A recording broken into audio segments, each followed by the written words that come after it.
Good morning, you're listening to the Social Impact Show with me, Samm Marshall. How are you doing? It is the 10th of the 11th of the 11th, 2025. It sounds a little bit weird, but it's the 10th day of the 11th month in 2025. We are almost a wrap, almost a bow neatly tied on this year that's called 2025.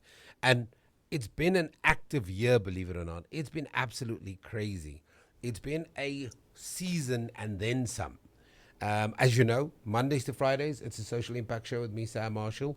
And we've got a host of co-conspirators, collaborators who work with us on a weekly, daily basis to make sure that we send positive vibes to all South Africans, Africans, and our global compatriots, as they say. And one of our compatriots who's sitting opposite me is Diane Naidoo. Diane, good morning. How are you doing?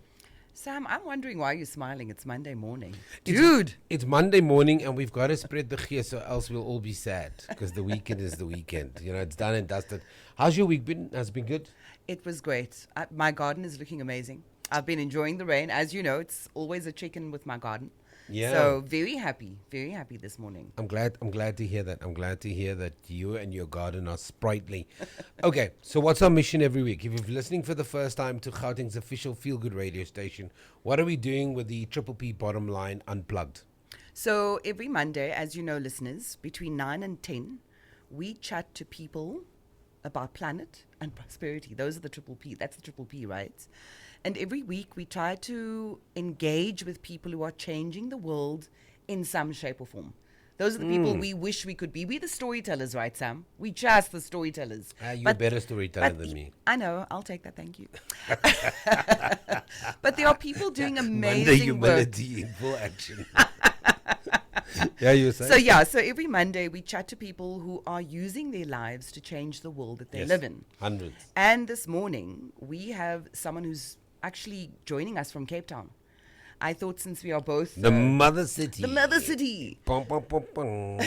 That's my sound effect. Yeah, so since we are both Cape Townians, we know... Don't tell people, please. What? I'm a former Cape Townian. Yeah, I'm a Joburger now. Yeah, I'm no longer Cape Townian. I'm a naturalized but I respect Joburger. Cape Townians. Totes. So Olivia Nagan joins us from an organization called the Olive Grove.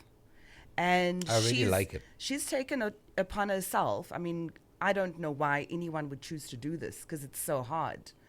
Why someone would take on the task of working in schools where there's gangsterism, where there's drugs, where there's bullying.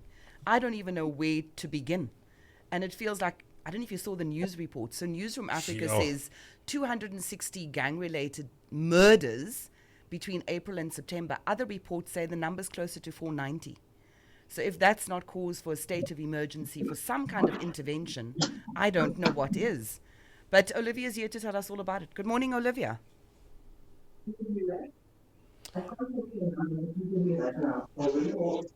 Hi, Olivia, you there? Hi, good morning. How are you doing, Sam? Yeah, sorry, we're struggling to hear you a little bit. Can you climb onto the roof? True. Okay, if you can you hear Olivia clearly? I can hear her, but it could be a bit better. It could be a bit better. Okay, let's work our way through it. If the quality of the sound deteriorate, we'll play a song and we'll come back to you. Okay. Cool. Great stuff. So Olivia, let's just kick off by starting with this crazy idea, this crazy notion. Maybe it's a calling. Maybe Olivia can tell us about that. Maybe it was a calling to start this work that you've been doing in Cape Town for how many years? Over 30 years, I can say. 30 years? Over 30 years. Oh, wow. So what made you decide to do this work? What led you down this road, this rabbit hole, if you like? Now, going down this rabbit hole, one has to just be honest from the very start. I mean, I think I was one of the youth at risk. I was a kid that your parents would say, don't hang out with her. And so during my teenage years, I think all the scruffies came loose. And I made like a decision for myself growing up that when I grow up and I'm a big girl, I want to be able to help young people just like me to not have to go through these processes on their own, having to fight for their survival. So yeah, those are the reasons why I am so committed to what I do, is to try to create environments and processes and programs that would enable young people to access tools to help them through their challenges. I didn't want them to do it alone. Cool. And So so that is, yeah. so passion is not enough. Sam, we know it. We passionate about many things. Yeah, It's yeah. just not enough. So I understand that you are a qualified boom. What is that boom? You are qualified something to be able to do the work that you do. A qualified survivor of life, real challenges. So that, I think, is one of the things when you ask yourself if someone can speak on something, they become a specialist without them even knowing it. Yeah. A specialist in the field of having to survive, a specialist in the field of knowing what it's like to just make it through every day. And so those are the things if you ask somebody what they've gone through, just take a look at their scars. It might not just be scars physically, but if you can heal from them, then you use those things as springboards to be able to say, I've been there, done that. Yeah. I might not know your story, but I'm able to help you in some way, give you the tools to But somehow make it through the challenges that you go through. Yeah, I think the thing that I also love about what you're saying, Olivia, is that we are in the age of storytelling, right? We lived Yes, experience, and yes, so many part of why we resonate with icons like even Madiba, Oprah Winfrey, is because they have powerful stories of yeah, overcoming issues and then becoming triumphant. But as a yes. Cape Flats kid who now lives in Johannesburg, I and completely get what you're dealing with. But for our listeners who have not experienced the Cape Flats, but have seen the headlines, tell us, what is the day to day like? And I don't want to paint for a moment. I grew up in Manenberg, right? So I don't want to paint for a moment it's all doom and gloom and dystopian. Yeah, But I do want to be a realistic that going to school to Red River Primary, not every day, but some days were a challenge when the gangsters were shooting at each other and running down the streets. For somebody that doesn't know, paint us a picture of what the life of a kid is like on the Cape Flats. okay. I'm gonna take two examples. And one of the things that I've been doing is raising awareness on human trafficking. Sure. So you do raise awareness, and so obviously with trafficking, human trafficking, there's these things that they say you are trapped, you are tricked, you are trapped, you are traded, and then you transported. So you tricked, traded, transported. But what I realized that many people in our community, it doesn't matter which community, without them realizing they've been trafficked, but they've been trapped. Trapped within the community, being used and sold and used and sold just within the community. That's one example. You have another example of what I can give you a reason. One of the reasons why I started the Olive Grove, when I was a community worker in the Cape Flats, I had a young boy. I mean, that causes me to always be emotional when I talk about it. This young boy was raped by a group one night. And when I spent time with him, to only realize that this is an unspoken common practice within our community where young boys are being raped. So this particular story, it just, it motivated me to then get the tools to know how to, was it at that time when this youngster was that age, I didn't know how to help him. I didn't know how to help him. He died at the age of 40, not telling anybody what had happened to him. So those are like some of the unspoken practices within community. It doesn't matter what province you are living in. It doesn't matter what province you are living in. And then you ask yourself why gangsterism and bullying is so on the increase. How do kids verbalize what has happened to them? How do they put to words those kind of traumas? And so those are just two of the things that if you wanted to ask me some of the things in the Cape Flats, it's not just in the Cape Flats. It's a global thing. I But think you even some mentioned, more in the yeah. Cape I Flats. think you mentioned something interesting about getting the tools, acquiring the tools. So your lived experience is one thing, your passion is another thing, But I understand that you are also counseling with people. Is that as a psychologist, as a social worker? What is that role all about in the community? And are you finding that people are reaching out? Because Sam, I don't know about you, but growing up, you had to keep calm and carry on. You just get on with it. There was no such thing as therapy. There was a badge of honor with your suffering. Yeah. You carried as a badge. We don't whine. We don't complain. We carry on. We carry on. Yeah. So tell us about the tools that you have acquired. Just for like I'm saying, there's a qualification that is required, right, to be able to engage with young people. And I'm sure it's not only young people that you're dealing with. Tell us about that a bit. For those maybe you are listening and are passionate about it and want to get involved, what is it that you went and decided to go and study? So obviously in many schools they would want to know, who are you? What have you done to be able to, qualify you to actually come onto the school? And so I went to go and study, and I got myself a degree, a qualified counseling psychologist. And so that if they wanted the paperwork, there was the paperwork. So the experience compared to the paperwork is two different stories altogether. Yeah. So we've had the platforms of going to school, going to communities and having dialogue and just having raw, real kind of topics of discussion with young people. And just creating platforms and having the dialogue. And I think that's the biggest thing, is how do young people get the words out? How do they get the words out if platforms are not created? And so we've been fortunate to have been invited to communities and church organizations to start those kind of uncomfortable conversations. But there's too little.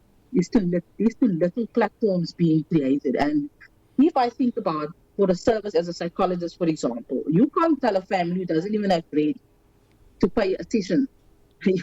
You're going to send somebody for a session where you don't even have bread on the table. Yeah. So many kids, they don't come because there's no finances to do that. And so what we've been doing as an organization, we've been trying to rally like-minded people to say, don't you just want to invest in someone's counseling sessions? Not a 45 minutes, but an ongoing counseling session for young people, and have that available at no cost. But if you can have companies, organizations, people partner to say, look, I can't do this thing of trauma counseling, but you have the tool and we can empower you. We can create platforms for you to come and speak and to dig into these kind of things that people just don't speak about. And so those are the kind of things that we've been involved in, but it's going to take much more than what we are currently doing. So I mean, I love that. I think it's important for people to also know that sometimes it's okay to have a chat as a friend because you've got lived experience, right? But when it comes to these critical issues, like the one example that Olivia mentioned about this young boy being sodomized, being raped by a group of boys, we might not have the tools to deal with that, right? So we understand that. And from what I understand, Olivia, you've worked in schools and there was a program that you went in there with, which for some people seem unpopular, right? Given where our Department of Education is operating in. So I understand you had a program called No Apologies.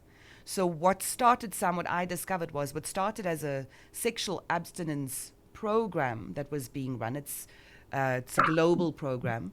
What Olivia then did was evolve this program into abstinence from gangsterism, abstinence from drugs, abstinence from bullying.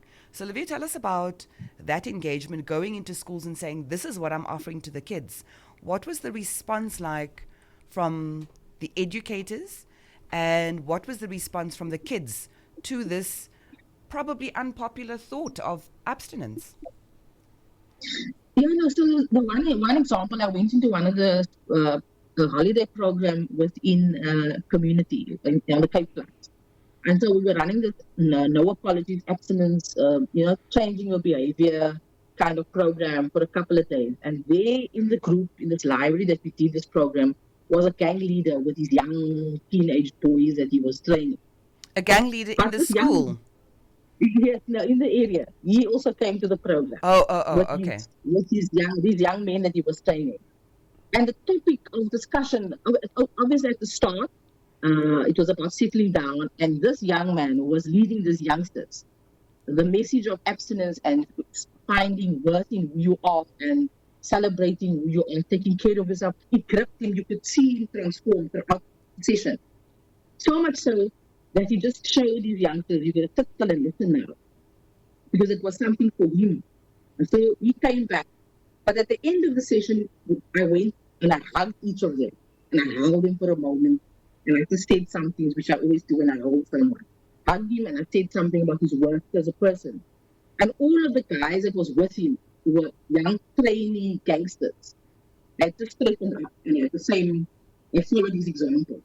At the end of that week session, they came to me and said, we decided that we want to abstain from unhealthy behavior. We don't want to be players sleeping around with girls.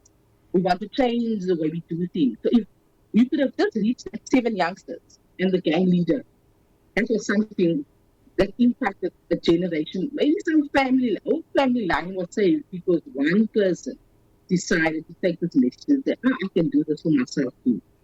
It is just one example. Just to be able to hear someone say, I don't want to be a player anymore. Auntie, will you be a player? You say, Auntie. If I'm me and you want to say, I'll be Auntie. That to me is like, it's a positive outcome. Yeah, I think that's quite amazing. One of the challenges of having survived living on the Cape Flats, and I don't want to make it sound like it's dystopian, but yes, having had to navigate gangsters and having to reject the advances and making sure that my brothers and I did not end up in a gang.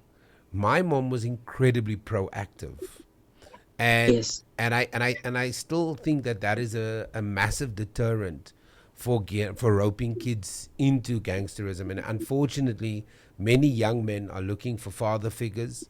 They don't have those father figures, and when you are feeling isolated, when you have nobody who mirrors any sense of value to you, you gravitate towards the older guy or the community or group of men that give you a level of acceptance.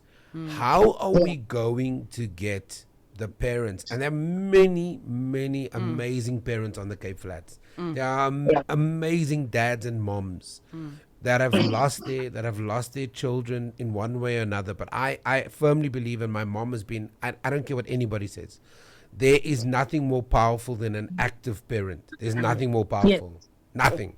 It doesn't matter the level of psychology, the amount of sports programs. When a parent is active, it is the best deterrent for any gangsterism. How are we going to get the parents to understand? How are we going to do that? Look, I think there's an age-old thing that was an age-old tradition, unfortunately, that's been handed over from generation to generation. It's this thing of, it's like it becomes a watered-down parenting thing, man. Parents feel the need that they don't want to do things the way their parents did things, and rule their kids with an iron fist, and so they like relax the rules, and that's one thing. The other thing is this, that at the end of the day, you have many parents who are just fighting for survival, going to work, putting bread on the table. But it's to be able to help instill that thing, the importance of building strong family values, man. Getting back to the basics of, it takes a community to raise a family. It takes your aunties, your uncles, your grannies, your grandfathers. I'm sure there's many stories to be told when one auntie wants to discipline your child. Yeah. What the response of the mother is, what the response of the father is an aggressive approach. It's like, as my kind, leave my child. What about raising the kids together? Protecting the kids is our responsibility to instill that. And if all the people, like the elders of a town, is not taking the responsibility to teach them how are they going to do it? And the mothers are getting younger and the fathers are getting younger. Sure. Yeah. Children are raising children. Yeah. So it's really going to take a strategy, a plan to be able to say, how are we going to rescue this thing? How are we going to keep this boat from sinking? So I think, Olivia, so these kind of dialogues and conversations is so important to me, to constantly have these kind of uncomfortable conversations of challenging people to do better. Yeah, I think Sam raised something, and you mentioned it, Olivia, and we, Sam, we often talk about generational curses. Yeah. We understand that there are things which our parents struggled with, which their parents struggled with, that often becomes the burden of the child or that last generation that's here. I want you to talk a little bit or share with us a little bit about what your experience has been in dealing with adults, because that's where it starts, right? It's in the home. And I feel like, Sam, this is the truth. A lot of teachers or educators are sort of left to raise our kids. I'm Yeah. not saying everybody does that, but we understand the burden on educators who themselves might have been the Ordinary victims of people too. abuse. Yeah. Yeah, but they might have also have been victims of abuse, whether it is domestic violence or alcohol abuse in the home or sexual abuse, which we know in Cape Town, it's rife. We understand in that whole culture that it's quite rife. So, Olivia, tell us about your engagement with adults and like identifying those patterns. Are Sam and I wrong in what we're talking about in terms of generational issues?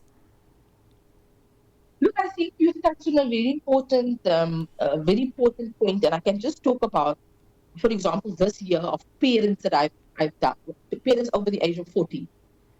There are some people that have, even at this age, will still say, "I'll go to the grave with things that have happened to me. I'll go to the grave." Remember, our grandparents and our great grandparents said, there are certain things we just don't talk about. Daddy that went to go buy soap and never came back. Mommy that was absent. Those kind of things our grandparents taught us not to talk about. Now you have somebody who's in their 40s who doesn't know how to navigate through that kind of what my parents handed over to me. Now I'm a parent. How do I do this thing? We have some parents who were raised with an iron fist, and all they know is how to do the same with their kids. They don't have the ability to listen, to create safe environments for dialogue and community. How do you break that? Just to understand, there are parents that were raped when they were 17 years old and they told nobody. And now you carry that into your married life, adult life, and your daughters don't understand why you're so protective over them. Your sons don't understand. It's those kind of things that I've been dealing with, having to see that some parents just haven't been. There's no manual for parenting, eh? I mean, how you I just, uh, I mean, I take my hat off to you, and as somebody who understands the environment you're dealing with, we're not even talking about potential threats to your own life, or trying to change a dynamic where there are serious actors in the environment who don't want you to change that dynamic. yeah, But one of the things that I'm very mindful about, that we don't spend too much time in the doom and gloom of stuff, because I think it's easy yeah, to talk about it as this yes, easy. insurmountable issue that one can't we can't move past this, because the odds are stacked against you. But I know you've had successes, and part of the reason of continuing even with all the challenges are those success stories of that one person that's been able to change their life around. And they are just, how important, I'm going to ask a very strange question. How important is it that we as, and I specifically want to talk about the colored community, how is it important that we as the colored community start elevating the success stories of the Trevor Manuels and the cricket players and the rugby players and the politicians and the Eldred Jordans and our authors and our musicians? How is it important that we start showing these young people that here are examples coming out of your communities, that you don't have to succumb to it? Because I sometimes feel that we are what we consume. If we are not showing more of these examples, if we're not parading the success stories, it does feel like elevating oneself out of a drug den criminal environment becomes even harder. And yet these stories happen on a daily basis. Yes. So I think it's an important thing. It's like, many times you can showcase if an athlete has done well and you talk about his journey. But what about the unsung heroes who just make it through every day, who are still karate experts, but they live in a bungalow and Yeah. have no water Yeah. and prepare food on a fire? What about those guys who get up every morning and say, despite this, it's I think we should be able to start doing those kind of things. It doesn't take much to make a difference. It doesn't take much. It's like one step at a time, one foot in front of the other. And I think if we can come into those places where we can celebrate those kind of successes. Yeah. He made it to matric, man. How many youngsters make it to matric? Yeah. yeah, yeah, yeah, How many youngsters make it to matric? How many youngsters still excel in sport, like really aspire to do those kind of things? And you know what? I was just thinking about this one thing, and I hope you don't mind me mentioning this. Working in the community, what I've discovered, there are some kids that don't even have IDs, man. Their mothers never registered them. True. Sure. How do you ever Yeah, amount to anything? yeah, yeah. Some, I mean, kids, you look at them and you ask yourself, why are they stealing? Why are they doing this? They're not even registered anyway. They can't get no jobs. They got no CVs. Who's going to employ someone who doesn't even know what his birth certificate looks like? Mm, mm, And mm, it's so much more things that we can do to help young people. To say, like, you made it to matric, man. mm, You made it to start your own business by cutting grass. yeah. Those are the unsung heroes. I took a bicycle and I put a motor on it, and now I can go to more places delivering groceries and doing shopping for others. And so I think there is so much we can still do. And these conversations that we are having right now, it's a start. It can catalyst things into even more conversation and dialogues going forward. Yeah, Sam. So I That's think, my yeah, I think we're playing our part, Sam. I mean, we do know. no, We do definitely. know in mainstream media, this kind of story doesn't even make it into print. Hardly ever gets onto like an online news platform because if it bleeds, it leads. We don't celebrate it enough, but I think this is why I'm proud of the social impact show in particular and Triple P, where we do showcase and highlight unsung heroes like Olivia, who's doing the work that she's doing. So, Olivia, on that note, Sam was talking about not everything is doom and gloom. You do have many success No. stories. So, what we want to give you the chance to celebrate the people who have partnered with you, the people who've come alongside you. So this is your chance to shout out, whether it's a corporate organization, whether it's an individual. Tell us about the people who saw the work that you were doing and said, I'm putting my hand up. I want to support that. Yeah. So this is your chance to just go boss. Tell us about those people. Let me translate for people. Go bosses, go nuts. You know? Oh, sorry. Yeah, I've been so privileged, man. I've been so privileged in my life to have people see a person like me, what I could become. And so in my life, there was people who were not afraid to get their hands dirty. And a couple like this is Mark and Trudy Jonathan. When we started the Olive Grove, from day one, this couple were investing money in us, even if it was 100 Rand every week, every month, faithfully. This couple for the past 13 years, Wow. 100 Shout out. Rand investing. Pa, pa, pa, Trudy and Mark pa. Jonathan. And then we have a person like Karen Sandenberg, who was a qualified social worker. The board of directors started Stop Human Trafficking. Yeah, she and her husband, Herky, has just rallied around believing in what I could become and how they've just created platforms, opened doors, paid for my studies. They've just done about help me, groom me, shape me, just to direct me onto the right path. Herky and Karen Sandenberg, the world needed more people like them. And then there's a husband and wife, Margaret and Keith O'Donnell, who had boutiques and shops. They just financed me, man. They just looked after this Roffenhombe scoff person and loved on me. And I've had so many people, Barbara, Veronica, Chris, my husband, and, friends that have just come alongside us. They've just believed in what we have done. The list is endless. There are so many. There are so many organizations that have supported us. Eddie Van Diemen that doesn't even know much about me, but his sister's on the board. Michelle Albert, and her sister said, we're doing something amazing here in the Cape Flats, man. Don't you want to support us? We have a school teacher, Shireen Simons, who's working in Qatar. She's investing money every month since COVID.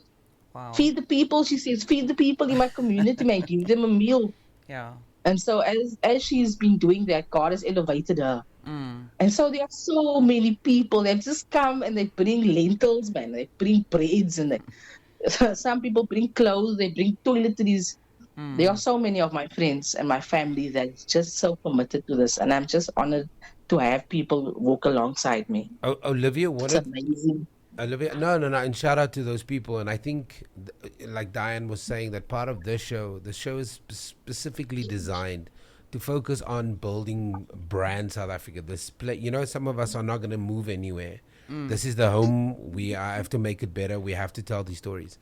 Recently, and I want to get a sense from you because obviously, and as a journalist and being part of the media, both of us, we see the stories, but I wanted to get a first-hand account from you.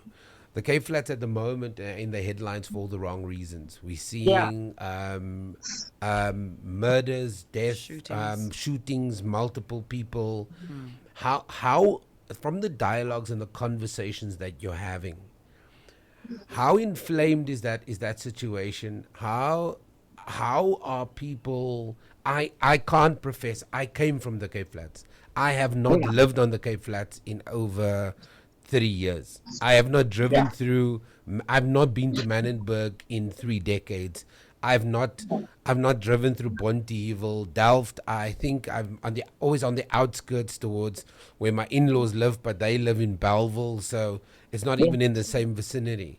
How are Yeah. people surviving on the Cape Flats? How are they thriving? What are the kind of conversations you're having with people? Because it's amazing when you talk about the work that you do and the amount of other people that are supporting you. So clearly there's still a spirit of we can do things.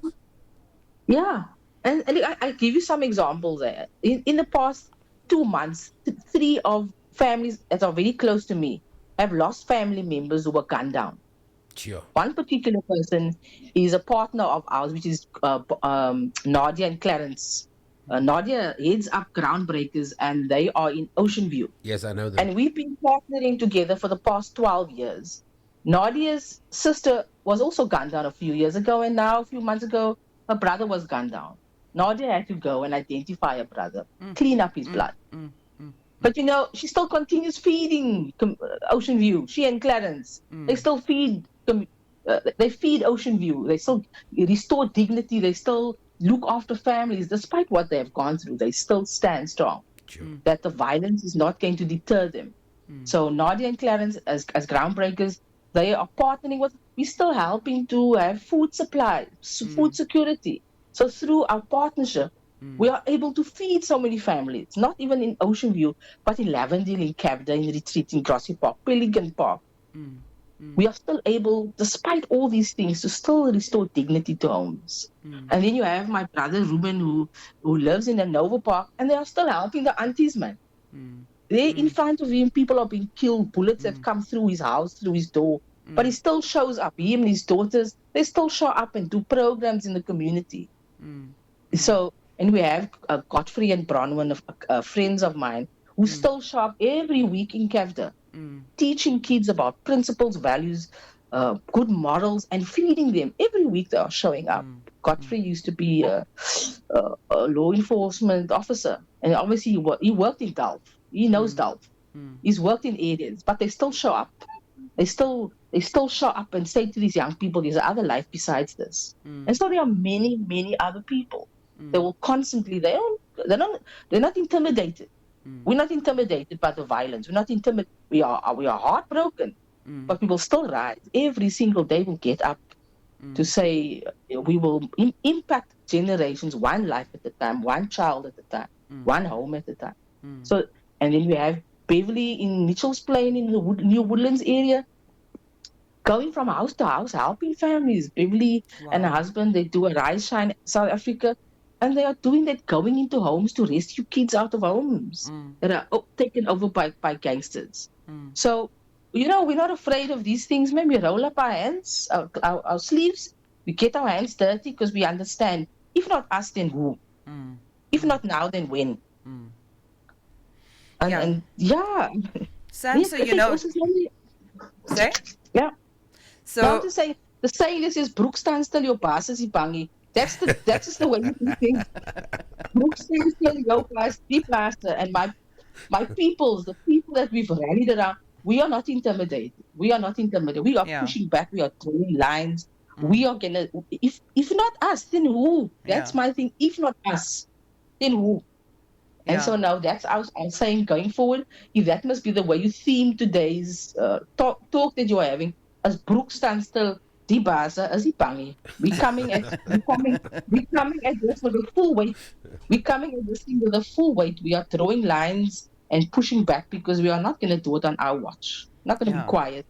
You're not Yeah. going to be intimidated. So Sam, what Yeah. I like about what Olivia is saying is, and this is often the fault of like these NPOs, right? That you think that your partners need to be big corporations or government. So what I've taken from what Olivia's just shared, these names that she was rattling off as though we know them. What I love I about know that. them. I know them. I know them. So what I like about that is, and I think this is for our listeners out there, and it's, listeners, Sam said it at the start of the show. This is Joburg's, or let me say Gauteng's, feel-good radio station. So if you're out there and you're listening and you're thinking that the task that you want to take on is too big for you, sometimes the partners are the people right there in your home. I think Olivia mentioned her husband, the support that she's gotten from him, the support from people that she's got who were former employers of hers. Sometimes we think that it's going to require big partners, and sometimes it's just the little guy that is often overlooked. It maybe speaks back to that thought of it takes a village, right? And the village isn't only made up of business. And sometimes the assistance comes in kind, not in cash, which is often what we think it is. So, Olivia, we've got like 12 minutes before, maybe 10 minutes before we're done with the show. What I wanted you to take this moment or this opportunity to do is talk to us about how people can get in touch with you, what sort of assistance they could offer to you. Sometimes I think one of the things you had mentioned to me was when you are doing these this abstinence program or the no apologies program, part of it would be, Sam, for example, a company will say, okay, we'll pay for the photocopies.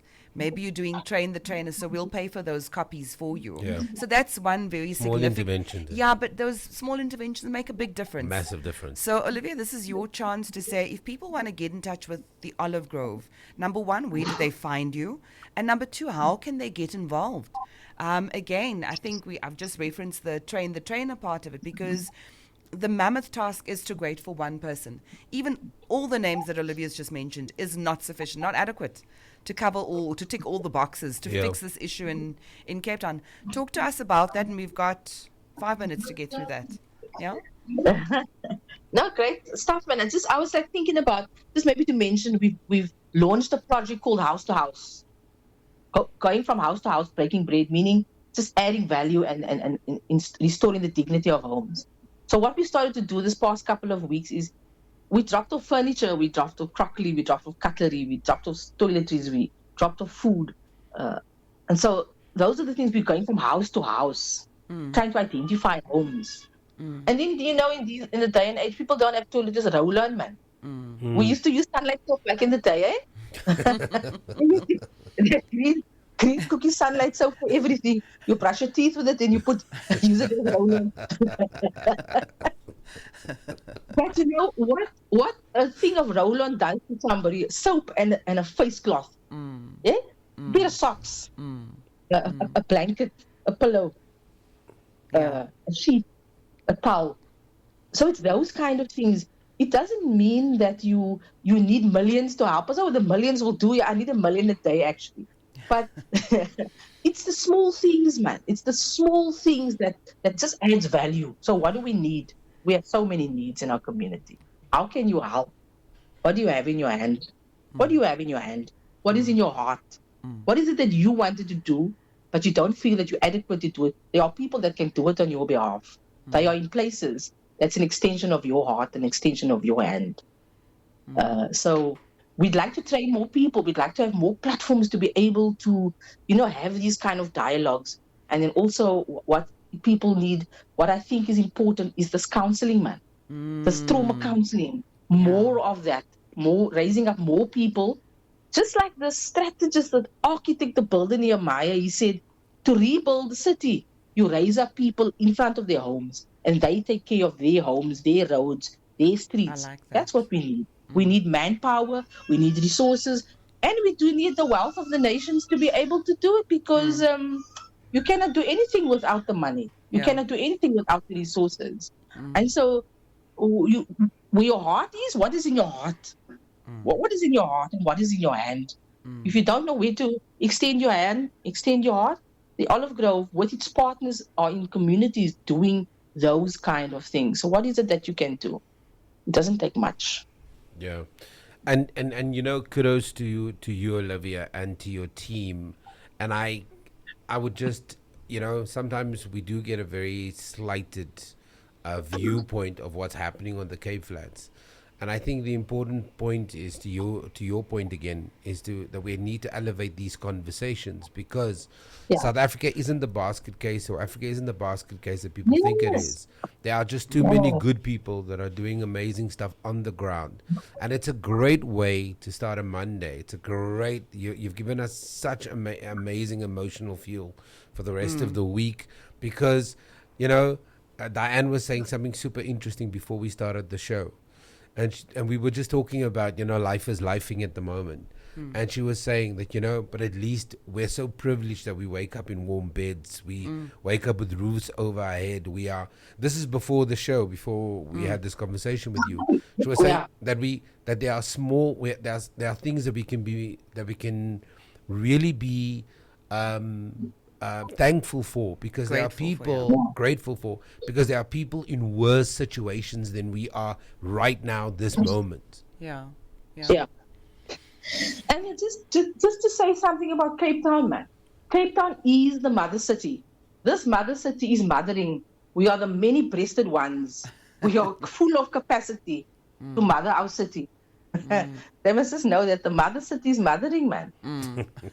The way life is lifing, the mothers are mothering. We are the many-breasted ones. We are feeding our people. So Olivia, up to be warriors. So one thing you didn't do is you didn't tell people how they can get hold of you. I think that's really important. Where do they find you? I give you my email address. It's much easier. Olivia Nagan, OLIVIANAGAN @gmail.com. My cell number, 0822 083. I don't even know my own number. 0822 934 946. 0822 934 946. And you've got a website, right? And I do have a website, which is Olive Grove? The olivegrove.org.za. Oh, as simple as that. Olivia, it's a pleasure talking to you, and wow. Kudos to you, your team, your collaborators, your partners. Co-conspirators, you call them, Sam. Co-conspirators. I want to take my hat off to saving that one boy, that one girl from joining a gang. I wanna shout out to you and your partners for changing the life and then the impact, because we know it only takes one kid. It only takes one kid that does well to look back and then lift the rest as they rise.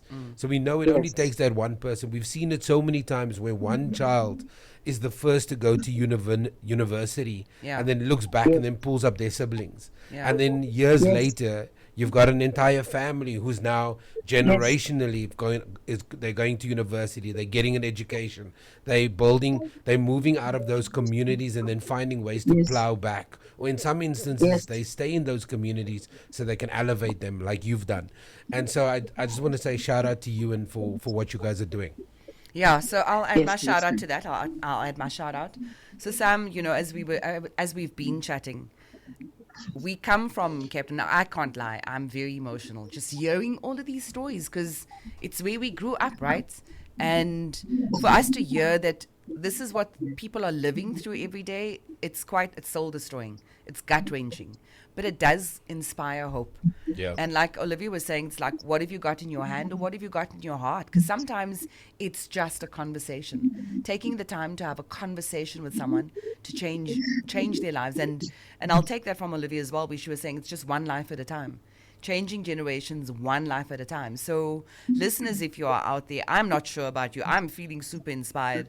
I'm feeling super challenged, like to use what I've got, even if it feels like a little, to make a difference in someone else's life. So thank you, Olivia, for joining us this morning. We hope at some point you'll come and join us in Johannesburg in studio so we can see your face, and also so that we don't do all the feedback on the phone. Right? I don't know if she's holding the phone or if people are walking in and out, she's waving her hands. I'm not sure. So thanks so much for joining us this morning, Olivia. Thank you. Bless you in your work. Yeah. Thank you so much. And I just want to say what has inspired me, none other than Bob Marley and the Wailers, a Buffalo Soldier. She Fighting sounds on like a a rival soldier. and fighting for survival. Buffalo Soldier. Yeah, let's do this thing. Let's do this thing. Thank you so much. I Thank you so appreciate. much. I enjoyed. Thanks. Thank you, Thank Olivia. Have you. a good and safe Monday. Bless. Okay. Diane, where can people get hold of you as we wrap the Triple B Bottom? Oh, you can find me at Diane at thealchemistpr.co.za. Fantastic. We do that every Monday where we have conversations with people that are changing their communities, their neighborhoods, and they are on a mission to make lives so much better for everyone else. After 10, we're literally 3 minutes away from the top of the hour news. After 10, we'll have a conversation that we had a little bit of a challenge with last week, but we're going to have a conversation about an event that happened in Botswana called Elevate Africa, and it's all about changing the narrative of Africa. Leaders have come together. They are in their groups and communities talking about how we can build brand Africa. So not only that it's more attractive, but that we can counter this narrative of Africa being a basket case.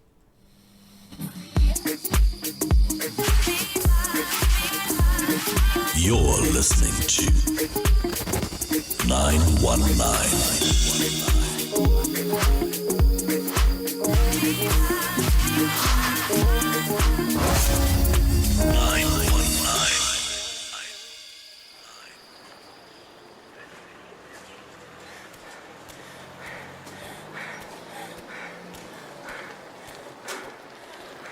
It was the strangest thing I've seen. I looked at her, she looked like me.